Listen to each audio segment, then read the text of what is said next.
우리가 신앙생활을 하다 보면 늘 고민거리가 많습니다. 예를 들면 이런 거죠. 내가 신앙생활을 더 열심히 하고 싶은데 그 열심이 잘 안 생기는 겁니다. 또는 내가 그리스도인답게 살았으면 좋겠는데 그렇지 못한 내 모습을 보면 참 고민이 많습니다. 내가 신앙생활을 오래 했지만 여전히 세상을 보며 갈등도 생기고 타협하고 있는 내 모습을 볼 때 참 마음이 고민스럽습니다. 그렇다면 여기서 우리 자신을 한번 점검해 보셔야 합니다. 왜 우리는 그럴까? 왜 열심히 안 되고, 왜 갈등하고 타협하고, 왜 그리스도인답게 살아가는 일들이 왜 이렇게 버겁게만 느껴지는가 생각해 보셔야 합니다. 과연 그 이유는 뭘까요? 우리가 무엇을 열심히 해야 하는가 모르기 때문일까요? 우리가 그리스도인으로서 무엇을 택해야 하는지 모르기 때문일까요? 내가 그리스도인답게 사는 게 어떻게 사는 건지 모르기 때문일까요? 만약 모른다면 사실은 우리 안에는 아무것도 고민이 생기지 않을 겁니다. 우리가 그리스도인으로서 어떻게 살아야 하는지를 알기 때문에 우리는 그렇지 못한 내 모습을 보며 고민하게 되는 겁니다. 과연 우리가 그리스도인답게 살지 못하는 이유는 무엇일까요? 오늘 본문 역시 예수님께 많은 가르침을 특별히 받았음에도 불구하고 전혀 제자답지 못했던 베드로에 대한 이야기가 소개되고 있습니다.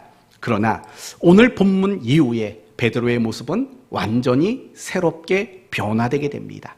과연 이 베드로를 변화시킨 것이 무엇인지 확인하고 그 은혜가 저와 여러분 모두에게 임하게 되는 시간이 되었으면 합니다. 이제 15절 말씀을 보시면 이렇게 시작이 됩니다. 그들이 조반 먹은 후에 예수께서 시몬 베드로에게 이르시되, 적어도 몇 명의 제자들이 예수님이 부활하신 이후에 갈릴리에서 함께 식사를 하고 계셨습니다. 그런데 몇 명의 제자가 있었지만 그 제자들 가운데 예수님은 한 사람에게 주목을 합니다. 그 사람이 누굽니까? 베드로입니다. 그리고 베드로를 주목하며 하셨던 질문이 뭡니까? 네가 나를 사랑하느냐? 라는 질문입니다. 여기서 우리가 알 수 있는 것은 지금 예수님은 베드로에게 특별한 관심을 가지고 베드로를 주목하고 계신다라는 겁니다. 그렇다면 오늘 본문을 이해하기 위해서 우리는 먼저 베드로가 어떤 사람인가를 생각해 봐야 합니다. 베드로의 원래 직업은 뭡니까? 고기잡이, 어부였던 사람입니다. 어느 날 고기를 잡고 있는데 예수님이 나를 따라오라고 하셨습니다. 그래서 베드로는 예수님을 따라갔습니다. 조금의 망설임도 없이 예수님의 부르심을 따라간 겁니다. 뿐만 아니라 베드로는 예수님이 가시는 특별한 사역의 현장에 함께 있었던 3인 중에 한 명입니다. 그 특별한 장소는 어디입니까? 변화산이었을 것이고 또 백부장의 딸을 고쳐주시는 그 자리였을 겁니다. 회당장 야이로죠. 야이로의 딸을 고쳐줬던 그 자리. 그리고 겟세마네 동산에서도 예수님의 가장 가까운 자리에 있었던 3인 중에 한 명이 바로 베드로였습니다. 베드로는 잠깐이지만 바다 위를 걸어본 경험도 있었던 사람입니다. 그리고 주는 그리스도시요 살아계신 하나님의 아들입니다라고 고백한 사람이기도 합니다. 뿐만 아니라 예수님이 제자들과 함께 최후의 만찬의 자리에서 너희가 다 나를 버리고 도망칠 거다라고 예고하셨을 때 베드로는 이렇게 말했습니다. 다 주를 버릴지라도 나는 주를 버리지 않겠나이다. 어디까지 나갑니까? 내가 주와 함께 죽을 준비가 되었습니다. 이렇게까지 호언장담했던 사람이 바로 베드로입니다. 이런 베드로를 보면 열정과 충성심이 남달랐던 사람으로 보입니다. 여기까지만 보면 베드로는 실패와 절망을 모르는 사람인 듯 합니다. 그러나 예수님이 체포당하시는 그 순간부터 베드로의 본 모습이 드러납니다. 베드로는 예수님을 3번이나 모른다고 도망을 쳤습니다. 그리고 결국에는 제자의 삶을 포기하고 고향으로 돌아가 다시 고기 잡는 인생을 새롭게 시작한 사람입니다. 그렇다고 해서 예수님께 대한 신앙까지 저버린 것은 아닌 듯합니다.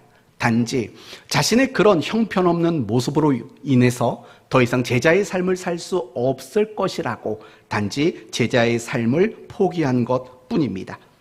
결국 오늘 본문에서 예수님이 주목한 베드로는 누구입니까? 바로 주님을 버리고 도망치고 부인하고 그리고 부족하고 못난 자로서 모든 것들을 자포자기하고 고향으로 돌아간 바로 그 사람이 베드로인 겁니다.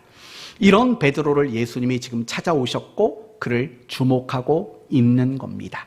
성도 여러분, 여러분은 이런 베드로를 보시면서 어떤 생각이 드십니까? 저는 두 가지 생각이 들었습니다. 참 인간적인 사람이다. 그렇죠? 굉장히 인간적인 사람입니다. 우리가 성경을 읽다 보면 참 읽기만 해도 부담스러운 사람들이 많아요. 예를 들면 다니엘. 어떻게 그 사자굴에 던져지는데도 그럴 수 있을까? 좀 부담스럽지 않으세요? 그 친구들은 어떻습니까? 풀무불을 7배나 달구어 놨는데도 믿음이, 신앙이 꼼짝도 않고 던지려면 던져라, 이런 식이라고요. 그런 사람들을 보면 우리는 얼마나 위축되는지 몰라요. 정말 너무 대단한 사람이에요. 우리와 전혀 다른 사람처럼 보인다고요. 어디 그뿐입니까? 스데반 집사님을 보십시오. 나를 향해 돌을 던집니다. 죽어가면서도 천사의 얼굴을 하고 있고 그들을 용서해달라고 기도하는 사람입니다. 여러분 같으면 그렇게 하겠습니까? 누가 지나가다가 어깨만 툭 쳐도 에이 막 승질부터 올라오지 않습니까? 그런데 스데반 집사님은 전혀 그러지 못했죠. 바울의 모습을 보세요. 바나바의 이야기를 보세요.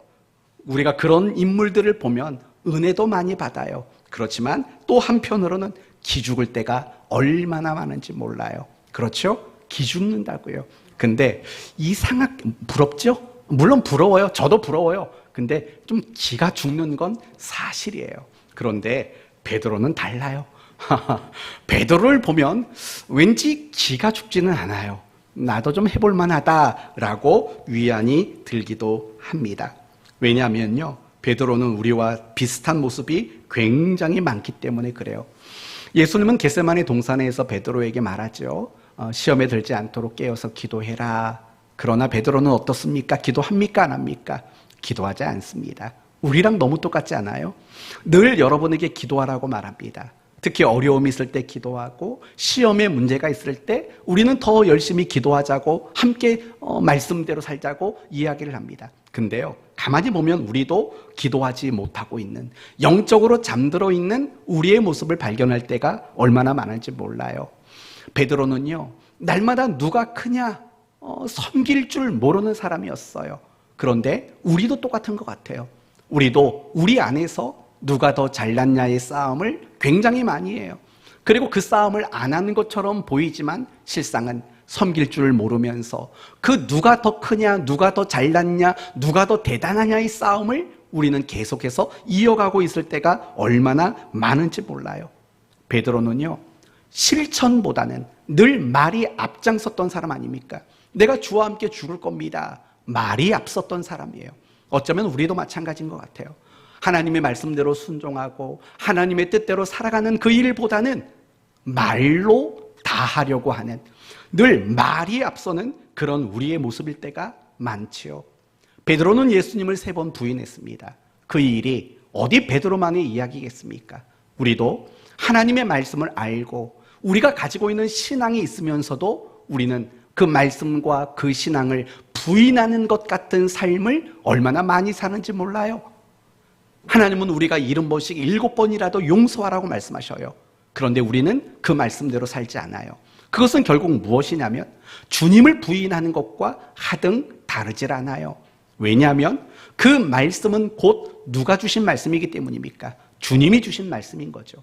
말씀이신 그분이 우리에게 하신 말씀이기 때문에 우리가 그 말씀대로 순종하지 않고 내가 그 뜻대로 따라가지 않는다면 우리도 그 주님을 부인하고 있는 그 일과 하나도 다르지 않는 거죠. 베드로는 자기가 예수님을 3번 부인했어요. 그래서 제자이기를 포기했어요. 그리고 다시 제자 이전의 삶으로 돌아갔다고요. 그런데 이것도 보면 우리와 똑같을 때가 많아요. 우리도 사역을 하다 보면 또 어떤 봉사의 일들을 하다 보면 나의 연약하고 못난 것 때문에 낙심하고 실망스러울 때가 있다고요. 그럴 때면 우리는 뭘 생각하냐면 고향으로 돌아갈 생각을 하는 거죠. 그걸 중단하고 그걸 포기할 생각을 할 때를 우리는 많이 갖게 되는 거죠. 그 밖에도 어쩌면 우리는 베드로라의 모습이 부모의 위치에서도 나타나는 것 같아요. 부모인 내 모습이 베드로 같을 때가 있어요. 직장 안에서의 내 모습이 베드로 같을 때가 있고, 교회 안에서 내 모습이 역시 베드로 같을 때도 얼마나 많은지 몰라요. 어쩌면 내 모습이 마치 이 베드로와 너무 흡사한 모습이 아닌가라고 여겨질 때가 많아요. 늘 내 못난 것 때문에, 늘 나의 연약하고 부족한 것들 때문에 낙심하고 좌절하고 절망하고 있는 이런 모습들을 본다면 우리가 베드로와 참 비슷한 사람이다라고 생각이 듭니다. 여러분, 베드로가 맞습니까? 아닙니까? 인정하셔야 돼요. 아닌 척 하실 이유가 없는 거예요. 왜냐하면 인정하는 게 복된 거거든요. 왜냐하면 베드로가 자신의 그 못남과 연약함을 인정했을 때 예수님이 그를 찾아가셨고 그를 주목하셨고 그에게 다시 은혜를 주셔서 그를 바꾸시는 일들이 있기 때문에 그래요. 내가 베드로라는 걸 인정하는 건 부끄러운 일이 아닌 거예요. 그것은 복된 일이고 귀한 일이고 우리 모두가 반드시 해야 할 일이라는 걸 잊지 말아야 돼요. 전 베드로가 맞아요. 늘 베드로예요. 목사인데 베드로 같은 목사. 뭐 좀 잘난 척하는 것 같네요, 갑자기. 그런 거 말고 오늘 본문 이전에 있었던 베드로를 얘기하는 겁니다. 그 모습인 목사인 내 모습일 때가 많지요. 여러분은 어떠세요? 장로님으로서 베드로는 아닌가요? 권사님으로서 베드로는 아닌가요? 집사님으로서 혹시 베드로는 아니십니까? 그걸 인정할 줄 알아야 돼요. 그래야지만 오늘 본문처럼 예수님이 베드로를 주목하시고 그들에게 특별히 말씀을 건네신 것처럼 그런 은혜가 우리 모두에게도 임할 수 있기 때문입니다. 여기서 한 가지 생각할 게 있습니다. 이런 궁금증 들지 않으십니까? 왜 예수님은 3년 동안 제자들을 가르치셨는데도 불구하고 그들이 자기를 버리고 도망치고 자기를 부인하도록 내버려 두셨을까요? 왜 예수님은 제자들이 제자로서의 삶을 포기하고 자신의 본업으로, 자신의 고향으로 돌아가도록 내버려 두셨을까요? 다시 말하면 왜 예수님은 제자들로 하여금 낙심하고 절망하도록 만드신 이유는 과연 뭘까요? 우리 식대로 말한다면 왜 하나님은 우리가 그리스도인답지 못하도록 사는 일에 내버려 두실까요? 왜 우리가 신앙생활을 열심히 하지 않는데도 불구하고 그저 지켜만 보고 계시는 이유가 뭘까요? 그래서 끝내 우리에게 낙심과 절망으로 안타까워하도록 만드시는 이유는 과연 무엇일까요? 이런 질문이 들 수밖에 없는 겁니다. 오늘 본문의 이 베드로를 보면 왜 저 지경까지 예수님은 내버려 두셨을까가 고민일 수밖에 없고, 제 자신의 모습을 보고 또 목사로서 성도들의 모습을 보면 아니 어떻게 성도가 저렇게 흔들릴 때까지 하나님은 내버려 두시는가, 이런 고민이 안 들 수가 없는 거죠. 왜 하나님은 우리를 낙심하고 절망한 그 자리에 내버려 두실까요? 어쩔 수 없기 때문일까요? 아니면 우리를 향해 무관심하기 때문일까요? 우리를 사랑하지 않기 때문일까요? 그렇지 않습니다. 무엇인가 정말로 중요한 것을 우리에게 깨달도록 만드시기 위함이라는 거예요. 그래서 그것 때문에 우리를 때로는 낙심과 절망의 자리에 있도록 내버려 두기도 하시는 거예요. 그렇다면 도대체 우리에게 무엇을 깨달도록 하시기 위해, 무엇을 가르치시기 위해서 우리를 낙심과 절망의 자리에 그저 두시고 있을까요? 그것은 이런 거죠. 자신을 의지하는 것이 아니라 주님을 의지하는 신앙의 원리를 깨우치도록 만드시기 위함이었다라는 거예요. 여러분, 저는 베드로를 묵상할 때마다 구약에 어떤 유명한 한 인물이 떠올라요. 너무 비슷한 사람이 있어요. 베드로랑. 누굴 것 같습니까? 베드로와 너무 비슷한 사람이 있어요. 구약 성경에. 창세기에 나와요. 그 족장 몇 명 중에 한 명이에요. 누굴까요? 아브라함일까요? 이삭일까요? 야곱일까요? 요셉일까요? 이 베드로와 정말 비슷했던 사람, 과연 누굴까요? 자기 힘을 의지하며 살았고, 자기의 꾀를 의지하며 살았고, 자기의 열정을 의지하며 살았던 사람, 누구와 비슷합니까? 야곱과 너무 비슷한 것 같아요. 그렇죠? 야곱. 너무 비슷해요, 야곱과. 가만히 보면은요, 예수님이 이 베드로에게 낙심과 절망의 자리에 머물도록 하신 이유가 바로 거기에 있는 거예요. 지금까지 베드로는 어떻게 살았어요? 늘 자기 힘으로, 자기 그 열정으로, 자기가 가지고 있는 그 어떤 자신감으로 그렇게 살았던 거 아닙니까? 그런데 여러분 생각해 봐요. 베드로는 자기가 가지고 있는 열정과 자신감, 이 모든 것들을 다 총동원했어요. 그러나 결국 제자다웠나요? 제자답지 못했나요? 제자답지 못했던 거예요. 자기가 가지고 있는 자신감과 열정과 힘과 의지 모든 걸 총동원했지만 결국 제자다운 일에는 실패하고 말았던 거죠. 베드로가 지금 낙심과 절망의 자리에 있도록 내버려둔 이유가 여기에 있는 거죠. 그건 힘이 될 수 없다는 것이, 그것은 제자로서의 삶의 원리가 될 수 없고 신앙의 원리가 될 수 없다는 사실을 깨닫게 만드는 거죠. 자신의 힘을 의지하는 것이 아니라 주님을 의지하는 것이야말로 제자로서 살아가는 가장 중요한 신앙의 원리라는 것을 깨우쳐 주시기 위함이라는 거죠. 이 점이 어떻게 확인이 되냐면 사도행전 3장으로 넘어가 보면 베드로가 성전 미문에 앉아있는 안전뱅이를 보게 됩니다. 그리고 그 안전뱅이에게 뭐라고 말했냐면 이 유명한 고백을 했어요. 내게는 은과 금은 없거니와 나사렛 예수 그리스도의 이름으로 명하노니 일어나 걸어라는 거죠. 여러분 생각해 보십시오. 지금 베드로가 이런 고백을 하는 그 의미와 의도가 뭐라고 생각하십니까? 이런 겁니다. 당신이 나를 바라보며 정말 요구해야 되는 것은 은과 금이 아니다. 당신이 나에게 가장 바라고 원하는 것은 예수 그리스도의 은혜를 바라고 원해야 된다는 겁니다. 이것은 베드로가 깨달은 가르침인 거죠.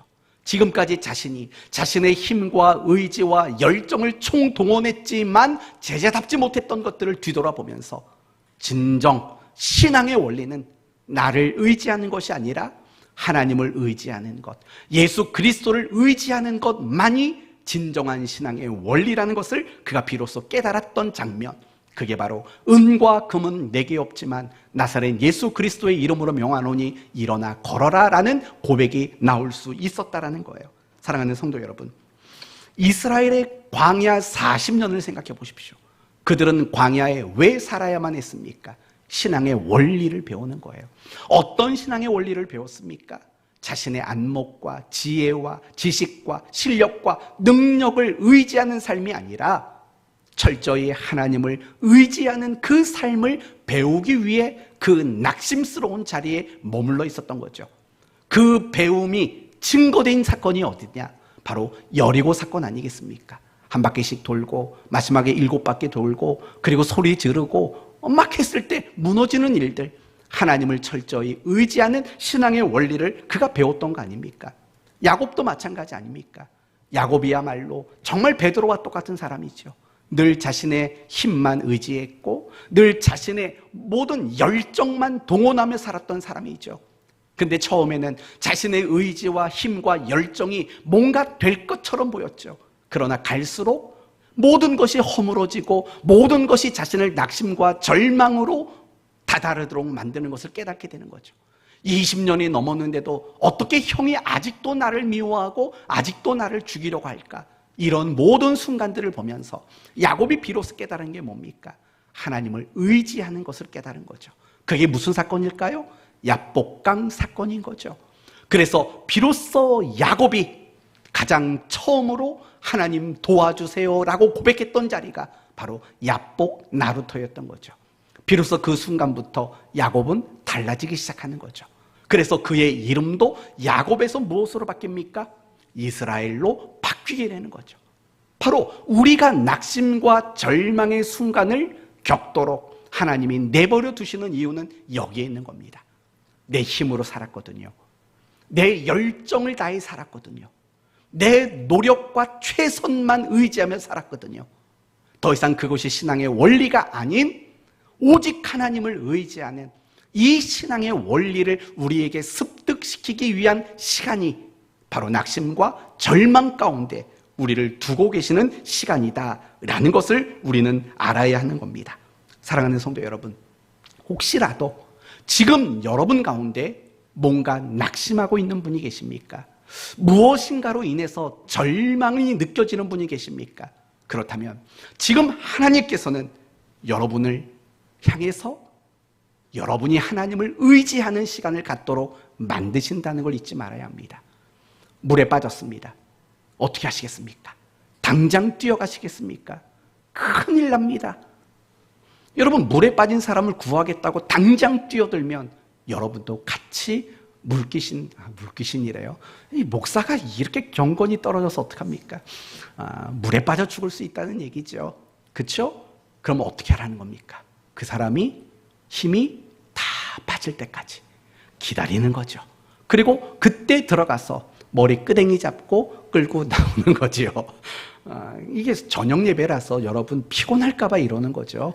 근데 머리 끄댕이 잡고 진짜 그렇게 한대요. 왜냐하면 붙잡히면 안 되니까. 그래서 그렇게 끄댕이 잡고 구해준다는 거죠. 지금 여러분이 낙심과 뭐 상상을 했나 보죠. 다들 갑자기 왜 웃어요? 네, 그래요. 지금 여러분이 낙심과 절망의 그런 순간들, 그런 시간을 보내고 있다면은요, 다 똑같아요. 하나님이 여러분의 끄댕이를 잡기 전에 먼저 여러분의 힘이 빠지도록 기다려주시는 시간인 거죠. 그렇다고 여러분을 안 바라보는 거 아니에요. 여러분을 보는 거죠. 여러분을 자세히 보죠. 그리고 애타는 마음이 있는 거죠. 그리고 여러분이 비로소 여러분의 힘을 다 뺄 때 그분이 여러분을 붙잡고 건져내 주시는 거죠. 낙심과 좌절의 시간이란 결국 그런 시간인 거예요. 내 힘을 빼는 시간. 내가 힘을 빼고 내가 하나님만을 붙잡는 시간. 내가 하나님만을 의지하는 시간. 그게 바로 내 낙심과 절망이라는 그 시간이 가지고 있는 참 의미와 가치라는 거예요. 오늘 본문의 베드로 얼마나 낙심스럽겠습니까? 얼마나 절망스러웠겠습니까?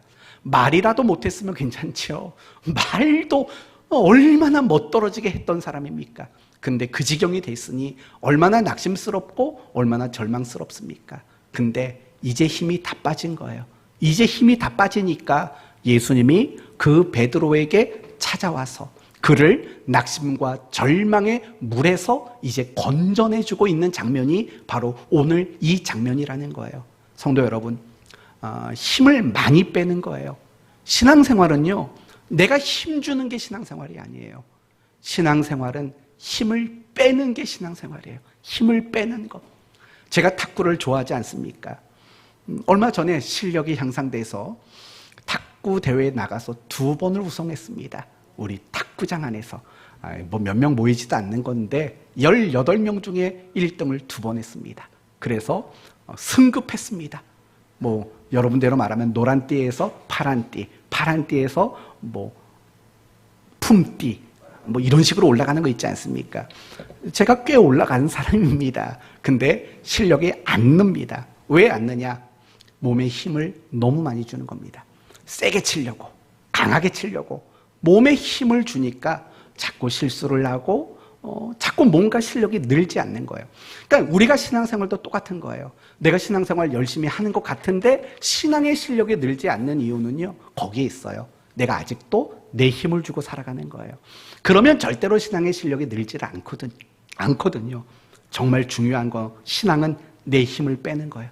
내 힘을 빼고 하나님의 그 능하신 힘을 내 삶에 채우는 거, 그게 신앙생활이지 내 힘을 끝까지 발휘해 보려고 하는 거, 그건 신앙생활이 아니라는 거 여러분이 꼭 기억하셨으면 좋겠습니다.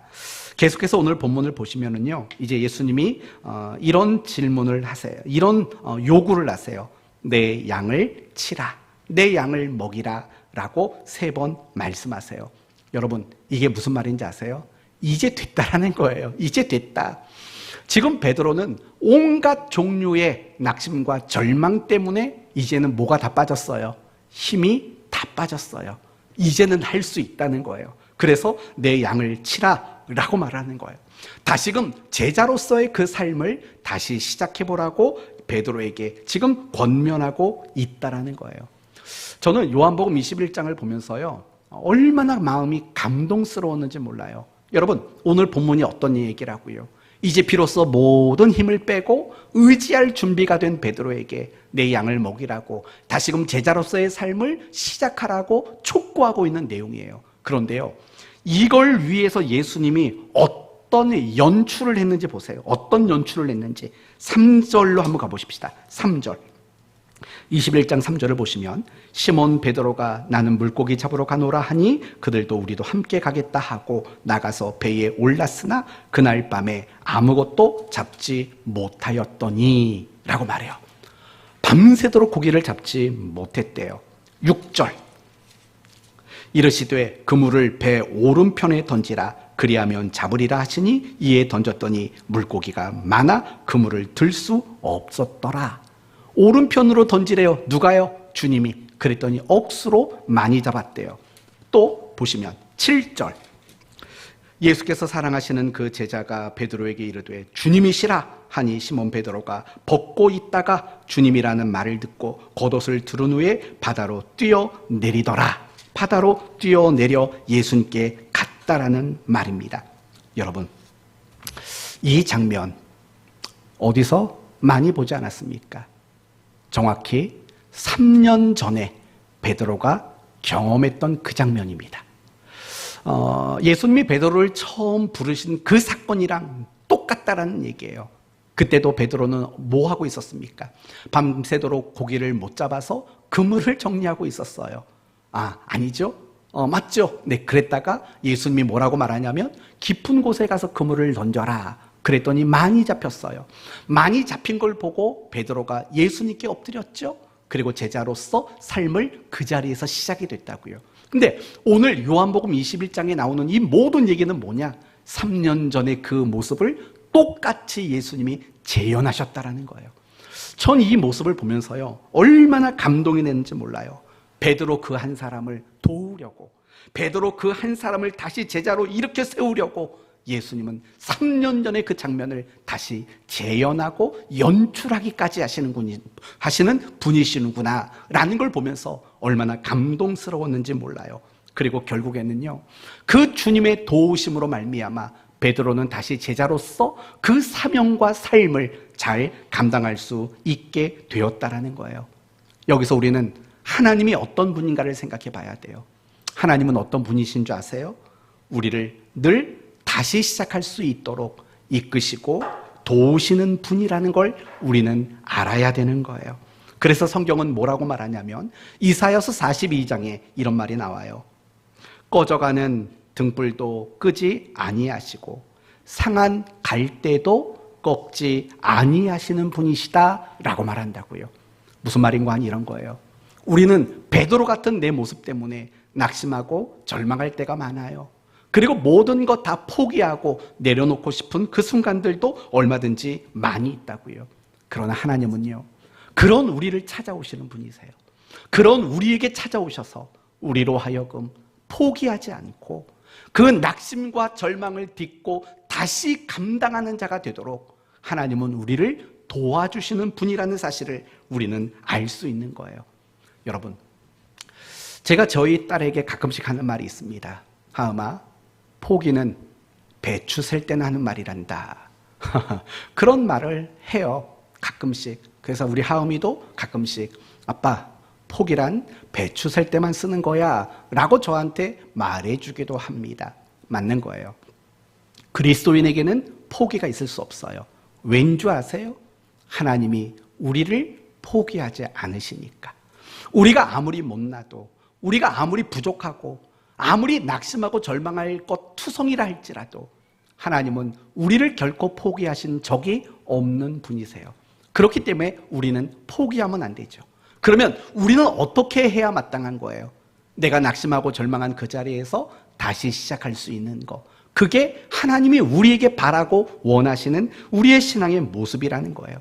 예배 중심의 삶을 살아가는 게 잘 안 됐습니까? 이제 다시 시작하시면 되는 겁니다. 하나님의 말씀과 기도의 삶이 느슨해졌습니까? 다시 시작하시면 되는 겁니다.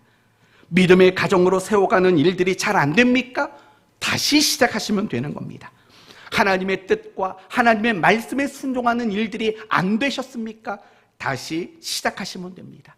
감사하는 일이 안 됐다면 다시 시작하면 되고, 사랑과 용서가 되어지지 않았다면 그거 다시 시작하면 됩니다. 신앙에 열심히 식었다면 다시 시작하면 되는 겁니다. 내가 그리스도인답게 살아가는 일들을 실패했을지라도 다시 시작하면 됩니다. 하나님은 낙심과 절망 가운데 있는 우리들이 포기하지 않고 다시 시작하는 사람이 되기를 원하시는 분이시고, 그렇게 하도록 하나님은 우리를 끊임없이 도와주시는 분이라는 사실을 잊지 말아야 하는 겁니다. 그러나 우리가 해야 될 일도 있습니다. 여러분이 다시 그리스도인답게 열심을 가지고 그리스도인답게 살기 위해서는 필요한 두 가지가 있습니다. 첫째는 하나님의 사랑을 아는 일입니다. 하나님의 사랑을 아는 일인 거죠. 오늘 본문을 보면 베드로에게 예수님은 세 가지 질문을 합니다. 어떤 질문입니까? 네가 나를 사랑하느냐? 라는 질문을 합니다. 왜 이런 질문을 하셨을까요? 핀잔 주려고 하셨을까요?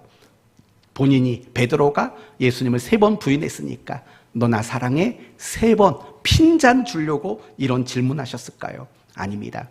예수님은 소심하지 않고 뒤끝이 없는 분이십니다. 우리야 늘 뒤끝이 있죠. 그러나 예수님은 뒤끝이 없는 분이십니다. 그런데 왜 물으셨을까요? 도대체 왜 물으셨을까요? 이유는 사실은 언젠가 여러분에게 한번 말씀드린 적이 있을 겁니다. 네가 나를 사랑하느냐라는 이 질문은 사실은 질문이 아니라고요. 그러면 뭘까요? 이건 질문이 아니라 주님의 고백이라는 거죠. 내가 너를 사랑한다라는 고백인 거예요. 여러분, 혹시라도 여러분이 지금까지 살면서 누군가에게 날 사랑하냐고 물어보신 적 있으십니까? 없으십니까? 있겠죠. 그렇죠? 있겠죠. 저는 그런 걸 되게 자주 물어봅니다. 제 아내에게도 물어보고 제 딸에게도 물어봅니다. 제 딸은 바로 대답해주고 저희 아내는 생각하고 대답을 해줍니다. 근데 결국은 대답해 줍니다. 여러분도 누군가에게 사랑하냐고 물어본 적 있을 거예요. 우리 임 목사님도 아이들에게 아빠 좋아? 아빠 사랑해? 라고 물어봤을 거고, 우리 권사님들도 손주들에게 할머니 좋아? 뭐 이런 거 안 물어봤겠죠. 물론 그냥 묻진 않죠. 뭐 5만 원짜리 하나 들고 물어보겠죠. 묻지요. 그러면 왜 물어요? 그 말이 듣고 싶은 건 맞아요. 그러나 이렇게도 생각해 봐요. 여러분이 누군가에게 나를 사랑하냐고 물어봤다면 그 사람은 도대체 누굴까요? 내가 사랑하는 사람이에요. 내가 사랑하지 않는데 가가지고 뜬금없이 날 좋아하세요? 물어보는 이상한 사람은 세상에 없어요. 내가 정말 나 좋아하냐, 날 사랑하냐라고 묻는 거는요, 그 사람을 너무 좋아하기 때문에 묻는 거예요. 너무 사랑하기 때문에 그런 질문을 할 수밖에 없는 거예요. 예수님도 마찬가지라고 저는 생각이 들어요. 예수님이 베드로에게 너 나 좋아하냐고 묻죠. 사랑하냐고 묻죠. 그 말은 예수님이 베드로를 사랑하니까 물을 수밖에 없는 거 아니겠습니까? 결국 이 고백을 들은 베드로는 그 순간부터 달라지게 되는 거 아닙니까? 정말 비로소 내가 예수님을 3번이나 부인했고, 내가 정말 예수님을 모른다고 그렇게 저주까지 했던 난데도 불구하고 여전히 날 사랑한다라는 그 말을 듣고 나니까 베드로는 완전히 딴 사람이 되어질 수밖에 없었던 것 아닙니까? 날 그렇게 사랑한다고요? 날 아직도 사랑하신다고요? 내가 주님 부인하는 거 주님 눈으로 보지 않으셨습니까? 내가 고개 설레설레 흔들고 했던 그거 나랑 눈빛 마주치지 않았습니까? 근데 날 좋아한다고요? 베드로는 그 사랑에 감격한 거죠. 그 주님의 그 사랑을 깨닫는 그 순간 그는 예전의 베드로가 아니었다라는 거예요. 전혀 다른 사람이 되어 버렸다는 사실을 우리는 알아야 되는 거예요. 우리도 마찬가지인 거예요. 왜 신앙에 열심히 안 생길까요? 왜 그리스도인답게 사는 게 갈수록 어려워질까요? 어쩌면 그것은 하나님의 그 크신 사랑을 우리는 깨닫지 못하고 알지 못하고 감격하지 못하고 살기 때문일 거라는 거예요. 이게 정말 중요한 거 아니겠어요? 하나님은 우리를 사랑하신다고요. 하나님의 사랑이 우리에게 얼마나 큰지 여러분 알고 계십니까? 우리는 하나님의 사랑이 크다는 거 압니다. 그러면 도대체 하나님의 사랑이 크다고 말하는 이유는 뭡니까? 독생자를 우리에게 주셨기 때문에요? 아니요. 그 이전에 더 중요한 이유가 있다고요. 그게 뭔지 아세요? 여러분, 사랑이라는 게 성립되기 위해서는, 유지되기 위해서는 두 가지가 필요해요. 첫째는 대상이 필요하고 또 하나는 호응이라는 게 필요해요. 이 두 가지가 있어야 사랑이 성립되고 그 사랑이 유지가 되는 거예요. 예를 들면 세상에 여러분 한 사람밖에 없다고 쳐봐요. 사랑이 성립될까요? 안 돼요. 사랑은 적어도 두 사람 이상이 있어야지 사랑은 성립이 되는 거예요. 그렇잖아요. 대상이 없는데 어떻게 사랑이 성립이 되냐고요. 그러면 대상이 있어서 사랑이 성립됐어요. 그러면 그 사랑이 유지되려면 뭐가 필요하냐? 결국은 호응이 필요해요. 상대방이 내가 사랑하는 것에 대해서 반응해주고 어떤 호응이 있어야지만 그 사랑이 유지돼요. 여러분, 짝사랑은 절대로 이루어지질 않아요. 다 짝사랑 해보신 적 있잖아요. 저도 중학교 3학년 때 짝사랑 해봤다고요. 빵집 아가씨. 근데 안 이루어졌어요. 왜 안 이루어진지 아세요? 일단은 제가 고백한 적이 없었어요. 혼자만 좋아했어요. 그러니까 상대방이 저에게 어떤 호응도 해주지를 않았어요. 그래서 짝사랑으로 끝났어요. 마찬가지인 거예요. 사랑이 유지되려면 항상 서로에게 호응이 있어야 돼요. 어떤 반응이 있어야 돼요. 그래야 사랑이 유지가 되는 거예요. 이 두 가지 관점으로 하나님과 우리를 봅시다. 우리는 하나님께 사랑받을 만한 자격이 있는 대상이었을까요? 아니죠. 성경은 우리에게 늘 뭐라고 말하냐면 경건하지 않았을 때, 우리가 아직 연약했을 때, 심지어는 한 가지가 뭐죠? 하나님과 원수되었을 때라고 말한다고요. 이 말은 뭐냐? 우리는 하나님께 사랑받을 만한 대상이 아니었다라는 뜻인 거예요. 그런데 사랑하신 거예요. 그러니까 큰 사랑인 거죠. 하나님은 대상이 되지 못하는 우리를 사랑하셨는데 우리는 호응도 안 해요. 이걸 제일 잘 보여주는 데가 호세아서죠. 고멜과 호세가 결혼했어요. 근데 이 여자가 집 나가서 다른 남자랑 놀아난다고요. 이 호세아 선지자의 그 희생적 사랑에 아무런 호응도 하지 않는다고요. 그게 하나님과 이스라엘 백성, 우리의 관계잖아요. 우리는 하나님이 아무리 사랑해줘도요, 그에 상응하는 어떤 호응도 하지를 않아요. 지금도 마찬가지예요. 하나님이 우리를 얼마나 많이 사랑하는지 아시죠? 그런데 우리는 호응하지 않아요. 하나님이 그렇게 우리를 사랑해 주는데도 우리는 제대로 호응을 하지를 못한다고요. 그런데 놀라운 것은요, 그래도 우리를 사랑해요.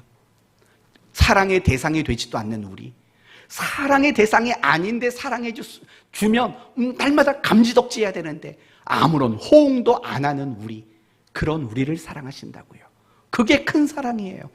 그 큰 사랑이 결국은 독생자까지 십자가로 내어주는 일들을 하셨던 거 아닙니까? 이 사랑을 깨달을 때 우리는 모든 낙심과 절망을 딛고 신앙의 열심과 그리스도인답게 살아가는 그 일들을 우리는 해나갈 수 있는 거예요. 신앙생활이 안 되는 거 간단해요. 하나님의 사랑을 모르니까, 하나님의 사랑이 내 피부에 와닿지 않으니까, 하나님의 사랑이 나를 감격하지 않으니까 신앙생활이 어렵고 그리스도인다운 삶이 안 되는 거죠. 두 번째 이유가 있어요. 그건 여러분이 하나님을 사랑하지 않기 때문에 그래요. 네가 나를 사랑하느냐 3번 물어봤다고요. 저는 이 질문을 보는 순간 대번에 이런 생각이 들었어요. 베드로는 왜 실패했을까? 베드로는 왜 예수님을 부인하고 도망치고 말았을까? 주님을 사랑하지 않았기 때문이죠. 더 정확히 말한다면 주님을 전혀 사랑하지는 않았어요. 하지만 그렇게 공포스러운 환경을 이길 만큼 주님을 사랑하지는 않았던 거죠. 우리도 마찬가지예요. 열심히 안 생겨요. 그리스도인답게 살지 못해요. 자꾸 갈등과 타협이 많아져요. 이유가 뭐냐? 그러지 않을 수 있을 만큼 하나님을 사랑하지 않기 때문에 그래요. 내가 하나님을 사랑하는 거, 그게 내 삶을 결정하는 거예요. 사실은 이런 말 듣는 게 여러분은 제일 싫을지 몰라요. 왜냐하면 여러분의 민낯을 공개하는 것처럼 느껴지니까. 내가 왜 신앙에 열심히 안 생기는 줄 아세요? 다른 어떤 이유가 아니에요. 정말 하나님을 사랑하지 않기 때문이에요. 이거보다 본질적인 이유는 없어요.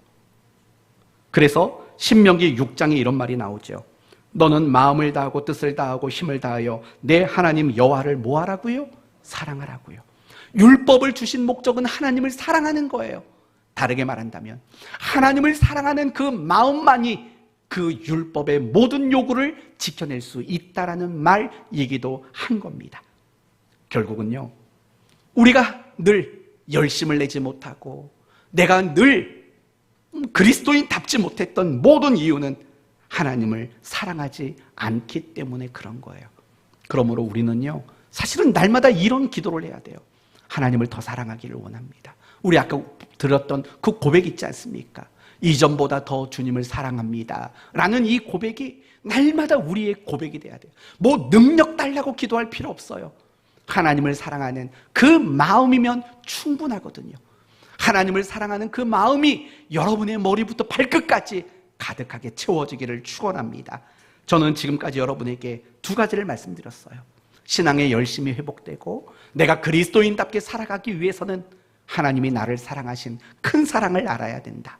그리고 우리는 그 하나님을 뜨겁게 사랑해야 된다라고 말했어요. 그러기 위해서 우리에게 필요한 게 뭔지 아세요?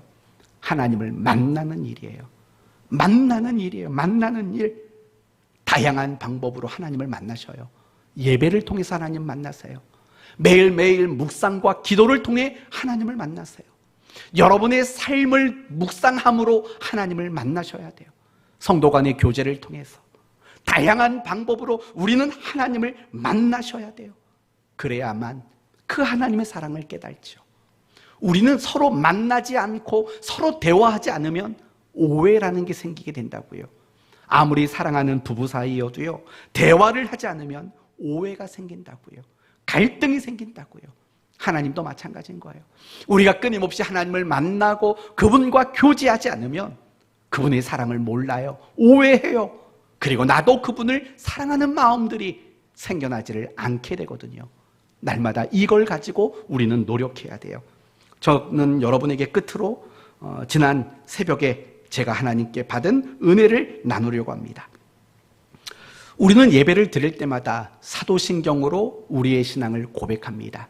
왜 고백할까요? 내가 믿는 신앙의 내용이 무엇이며 우리 이 공동체가 추구하는 신앙의 본질이 무엇인가를 함께 확인하기 위해서예요. 그러나 더 중요한 것은 뭐냐? 하나님은 우리에게 고백을 듣기 원하시는 분이라는 사실이에요. 하나님은 우리에게 고백을 듣기를 원하시는 분이세요. 하나님은 우리의 입술로 하나님을 말하기를 원하시는 그런 하나님이라는 거예요. 그렇다면 하나님은 우리에게 어떤 고백을 듣고 싶어 하실까요? 능력과 권세가 많으십니다. 인격과 성품이 자비로우십니다. 하나님의 계획과 행하심이 놀라우십니다. 물론 이런 고백을 원하셔요. 그러나 여러분 시편을 읽다 보면 정말 많이 나오는 시인들의 고백이 뭡니까? 내가 주를 사랑하나이다. 내가 하나님을 사랑합니다. 라는 이런 신앙 고백이거든요. 하나님은요, 우리에게 이 고백을 늘 듣고 싶어 하세요. 하나님 사랑합니다. 하나님 사랑합니다. 라는 고백이요. 그러면서 제가 무슨 생각이 들었냐면 베드로도 사실은 예수님께 대한 많은 고백을 했었어요. 어떤 고백을 했습니까? 주는 그리스도시요 살아계신 하나님의 아들입니다. 고백했다고요. 그리고 변화산에서는 무슨 고백을 했냐면 내가 주님을 위해서 여기에 장막을 짓겠나이다. 멋진 고백을 했어요. 그게 다가 아니죠. 다 주를 버릴지언정 나는 주와 함께 죽을 것입니다. 라는 고백을 했다고요. 그런데 놀라운 거는요, 그런 고백이 베드로를 지켜주지 못했어요. 그렇죠? 그 대단한 고백을 했지만 그 대단한 고백이 베드로를 지켜주지를 못했어요. 그러나 결국 이 베드로를 제자의 자리에서 지키도록 만들었던 고백이 뭐냐? 내가 주님을 사랑합니다라는 이 고백이 그의 모든 것들을 지켜주는 가장 위대한 고백이 되었다라는 거예요. 이제 여러분에게 묻겠습니다. 여러분은 하나님을 사랑한다고 언제 고백해 보셨습니까? 주님은 높고 위대하십니다. 주님은 대단하십니다. 이런 고백은 많이 했지만 정말 하나님 사랑합니다라는 이 고백은 여러분 언제 해 보셨습니까? 하나님을 사랑한다라는 이 고백이 저는 여러분의 신앙을 지켜주리라 확신합니다. 하나님을 사랑한다라는 그 고백이 여러분의 신앙의 삶을 버텨주는 버팀목이 될 것이라고 저는 확신합니다. 그리고 여러분에게 당부합니다. 아침에 눈을 뜨시면 이렇게 고백하십시오. 하나님, 오늘도 하나님을 사랑합니다. 하루하루 그 모든 시간을 살아갈 때에도 하나님 사랑합니다. 하루를 마무리하면서도 하나님, 오늘 정말 하나님 사랑했습니다. 이 고백이 정말 여러분의 고백이 됐으면 좋겠어요. 베드로가 그렇게 낙심하고 절망한 그 자리에서 일어날 수 있었던 이유, 주님을 사랑합니다라는 이 고백 때문이지 않겠습니까? 저는 여러분이 고백하는 신앙을 가졌으면 좋겠어요. 하나님 앞에 많은 걸 고백하세요. 매 순간순간 고백하세요. 그러나 정말 하나님을 사랑한다고 하는 이 고백을 가장 많이 할 수 있는 여러분이 되시기를 바랍니다. 한번 같이 해볼까요? 하나님 사랑합니다. 이 고백으로 날마다 승리하는 여러분 되시기를 예수님의 이름으로 축원합니다. 아멘.